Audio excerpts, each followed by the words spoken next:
So as I mentioned once before, I started going back and rewatching the Superman animated series from the 90s because of the new movie coming out. And just going over season 1 right now, I think they did a real good job with season 1 establishing all the main characters, all the main villains we were going to see throughout for the most part. There's one or two I think that come along later that some people were like, oh, they're big ones. But I mean, like, we get Darkseid very briefly.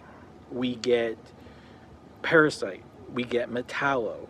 And all the hints of these characters early on is great. I mean, of course, Lex plays a big part.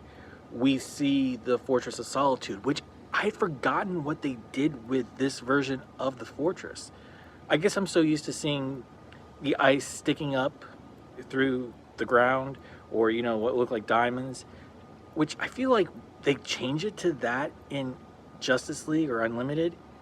But the fact that he just dives down under and comes up in a hidden place is interesting, that they took that approach looking back on it. And I mean, I love how he says, I thought this place would come in handy. That's the one downside to this show. Everything seems to happen fairly quickly or get established really quick, that you don't see the time it takes.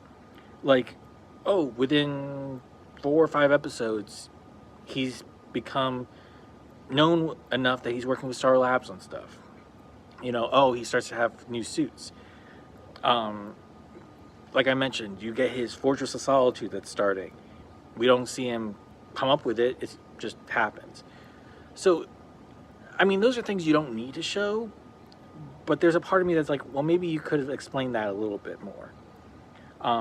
You get introduced to Lobo really early on, which again, he's going to come back. Inner Gang. But like I said, the animation is great. I've said that before. A lot of people have said it. Fantastic voice talent. I mean, besides just the main cast that they get, the guest stars they have, now looking back, I'm like, oh, I know who that is. Oh, I know who that is. Which at the time, I didn't. But this is definitely a good way to start the show. This is a good introduction to people who maybe don't know Superman. For me, I know this was my first real introduction to the character. And yeah, it's colorful, it's bright, a lot more than Batman. But yeah, if you haven't watched it in a while, I definitely recommend starting to watch the series again.